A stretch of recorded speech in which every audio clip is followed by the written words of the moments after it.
না, এটা নিয়ে তার তার নিজস্ব কিছু ধ্যান ধারণা আছে এবং সে আম, আহ,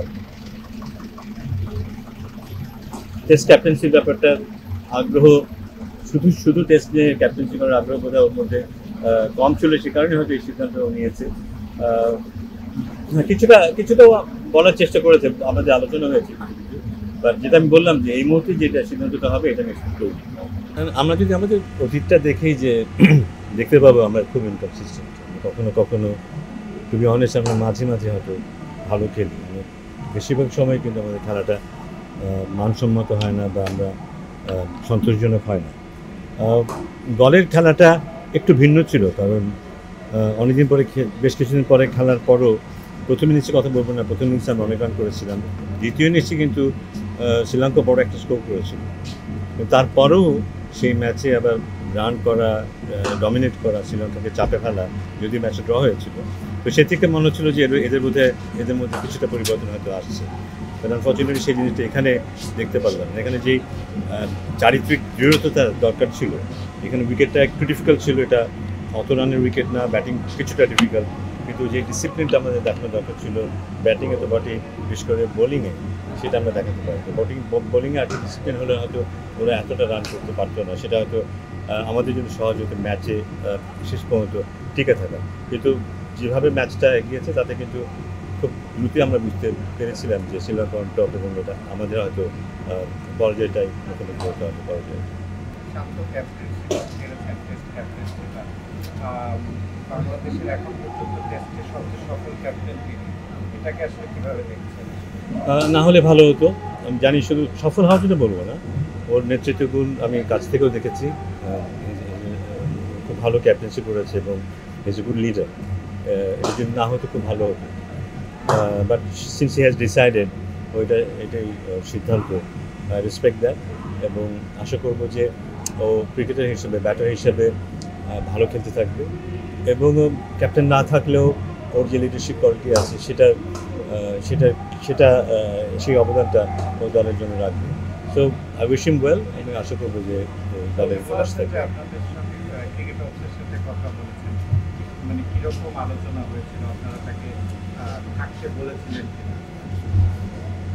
হ্যাঁ, আলোচনা হয়েছিল, এবং আমার ধারণা ছিল যে ও এটা হলেও আরও পরে হবে, আজকেই হবে এইটা আমি আশা করিনি, বাট ওর সিদ্ধান্তটাকে রেসপেক্ট করে, যেহেতু মনে করেছে আজকে ওটা করতে চায়, আর রেসপেক্ট দেয়।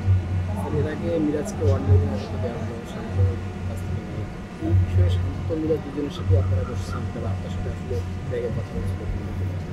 হ্যাঁ, সিদ্ধান্তটা যখন বোর্ড থেকে নেওয়া হয়েছে তাকে প্রথমেই শান্তর সাথে আলাপ করা হয়েছে যে এই সিদ্ধান্তটা নেওয়া হয়েছে, এবং ওর ওর রুলটা কী থাকবে সেই সময়টা, সেটা ওকে বলা হয়েছে।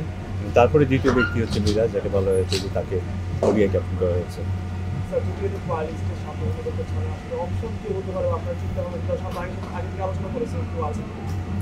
অপশন নিয়ে আসলে চিন্তা করিনি, আমার ধারণা ছিল শান্তি কন্টিনিউ করলে খুব ভালো হতো, কারণ যেটা আমি আগেই বলেছি যে এই যে ভেরি গুড লিডার, অনেকদিন ধরে ক্যাপ্টেন্সি করছে, ওর ট্র্যাক রেকর্ডও আমি যাবো না, ও যে ভালো লিডার এটা আমি জানি, তো সেটাতেই আমার আশা ছিল যে ও কন্টিনিউ করবে। যেহেতু করছেন, এখন আমাদের ভাবতে হবে নতুন করে, না সেরকম কোনো চিন্তা ভাবনা হয়নি এখন।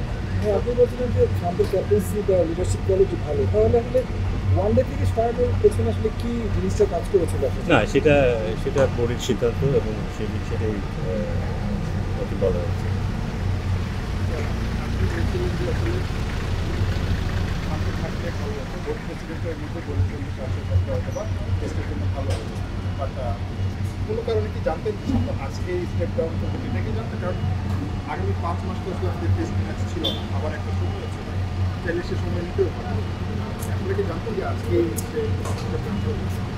না, আজকে এটা করবে এটা আমি আশা করি না। যখন কথা হয়েছিল তখন শান্ত আসলে কন্টিনিউ করতে চেয়েছিলেন? না, এটা নিয়ে তার নিজস্ব কিছু ধ্যান ধারণা আছে, এবং সে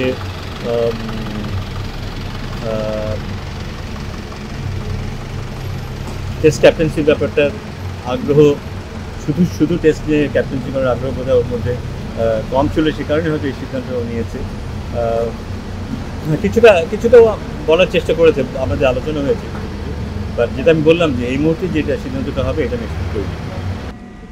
মোরালি হয়তো ডাউন থাকবে না, কারণ এখানে অনেক প্লেয়ার আছে যারা নতুন, তারা হয়তো ইনজেক্ট করবে, মোটিভেশন ইনজেক্ট করবে, বাট এটা তো অবশ্যই বিপক্ষ দল তারা কিন্তু গিয়ার্ড আপ থাকবে। আমরা হয়তো ব্যাকফুটে না থাকলেও বা মানসিকভাবে কিছুটা ক্ষতিগ্রস্ত না হলেও ওরা মানসিকভাবে ভালো অবস্থানে থাকবে, সেটা ওদের জন্য পজিটিভ। আমার মনে হয় এরা সবাই তো এরকম পরিবেশ, এরকম পরিস্থিতিতে আগেও পড়েছে এবং ওরা ফিরে আসবে আমি বিশ্বাস করি। কারণ আমাদের এই দলে বেশ কিছু খেলোয়াড় আছে যারা এই ফরম্যাটের জন্য উপযোগী এবং ওরা খেলতে জানে এই ফরম্যাটটা। আশা করছি এই ফরম্যাটে আমরা আরও কম্পিটিটিভ হবো। সিরাজ লাস্ট যখন ক্যাপ্টেন্সি করেছিল ওয়েস্ট ইন্ডিজে আসলে বাংলাদেশ 3-0 হেরেছিল ওয়েস্ট ইন্ডিজের বিপক্ষে, আর এরপর চ্যাম্পিয়ন্স ট্রফিতে আমরা একটু বেশি ভালো করতে পারিনি।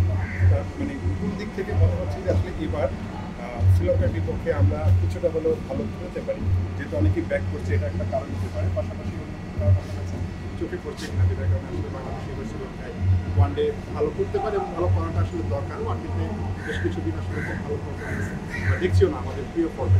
আমাদের বোলিং যেটা নিয়ে আমাদের যথেষ্ট স্বস্তি ছিল, সন্তুষ্টি ছিল গত বেশ কিছুদিন, সেই জায়গাটায় বেশ কিছু ঘাটতি দেখতে পাচ্ছি। বলারদের সেই পারফরমেন্সটা দেখিনি গত কিছুদিন। সেটা নিয়ে কাজ হচ্ছে, সেটা নিয়ে কাজ হবে আরও নেক্সট যে কয়টা দিন সময় আছে। বলাররা যদি নিজেদেরকে আবার জাগিয়ে তুলতে পারে, তাদের রিসেন্ট পাস যে পারফরমেন্স ছিল যেটা নিয়ে আমরা কিছুটা স্বস্তিতে ছিলাম, তাহলে বোধহয় দল ভালো করবে। শুধু ব্যাটারদের পক্ষে একটা তো সম্ভব হবে না, বোলিংয়ে বোধহয় আমরা কিছুটা পিছিয়ে পড়েছি, সেটা মেকআপ করতে পারলে আমরা ভালো করতে পারবো।